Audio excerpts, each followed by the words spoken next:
ಈ ತಿಂಗಳ 12ನೇ ತಾರೀಕು ಮಂಗಳೂರು ಜೈಲಿನಲ್ಲಿರುವಂಥ 4 ಜನ ಆರೋಪಿತರು ಅದೇ ಜೈಲಿನಲ್ಲಿದ್ದ ಇನ್ನೊಬ್ಬ ಆರೋಪಿತರ ಮೇಲೆ ದಾಳಿ ಮಾಡಿ ಹಣ ವಸೂಲು ಮಾಡಿದ ಆರೋಪನೆಗೆ ಅವರ ಮೇಲೆ ಬರ್ಕೆ ಪೊಲೀಸ್ ಸ್ಟೇಷನಲ್ಲಿ ಎಕ್ಸ್ಟಾರ್ಷನ್ ಕೇಸ್ ಬುಕ್ ಆಗಿದೆ.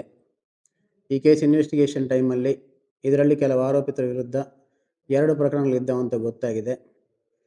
ಅದರಂತೆ ಕೇಕೋಕಾ ಆ್ಯಕ್ಟ್ ಅಟ್ರಾಕ್ಟ್ ಆಗುತ್ತಿರುವುದರಿಂದ ಇವರೆಲ್ಲರ ವಿರುದ್ಧ ಕೂಡ Karnataka control of organised crime act invoke ಮಾಡಲಾಗಿದೆ. ಯಾರೇ ಆರೋಪಿತರು ಈಗಾಗಲೇ 2 ಪ್ರಕರಣ ಇದ್ದು ಮತ್ತಿನ್ನೊಂದು ಪ್ರಕರಣದಲ್ಲಿ ಭಾಗಿಯಾಗಿದ್ದರೆ ಅವರ ವಿರುದ್ಧ ಕೇಕೋಕಾ ಆ್ಯಕ್ಟ್ ಇನ್ವೋಕ್ ಮಾಡಲಾಗುವುದು.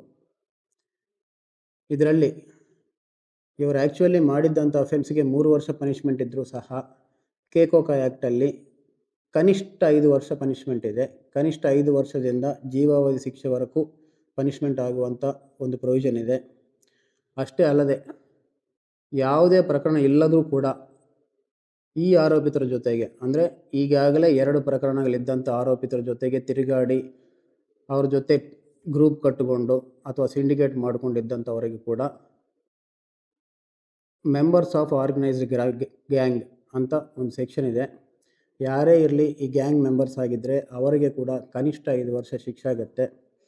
ಆದ್ದರಿಂದ ಯಾವುದೇ ಪ್ರಕರಣದಲ್ಲಿ ಭಾಗಿಯಾಗದಂಥ ಎಲ್ಲರೂ ಕೂಡ ಯಾವುದೇ ಕಾರಣಕ್ಕೆ ಈಗಾಗಲೇ ಕೇಸಸ್ಸಲ್ಲಿ ಭಾಗಿಯಾದವ್ರ ಜೊತೆಗೆ ತಿರುಗಾಡಬೇಡಿ. ತಿರುಗಾಡಿದರೆ ಅವರಂತೂ ಜೈಲಿಗೆ ಹೋಗೋದು ಗ್ಯಾರಂಟಿ, ಹೊರಗೆ ಬರೋದಿಲ್ಲ. ಅವರೊಟ್ಟಿಗೆ ನೀವು ಕೂಡ ಇಂಥ ಕಠಿಣವಾದಂಥ ಕಾನೂನಲ್ಲಿ ಸಿಕ್ಕಾಕ್ಕೊಂಡಿದ್ರೆ ಕಷ್ಟ.